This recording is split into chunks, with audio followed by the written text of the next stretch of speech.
भौजी निकलो बाहर, हमरो से रंग तंग लगवाला थोड़ा सा। छिया रंग तंग लगवाला तनी को तो छबे करो, सया तरम जो झपी लेबो ना तोरा माय बाप सब खोजते रही देता।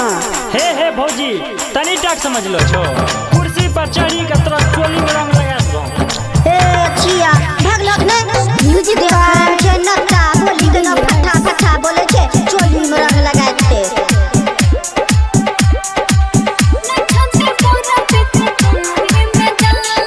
DRK recording studio Mohanpur.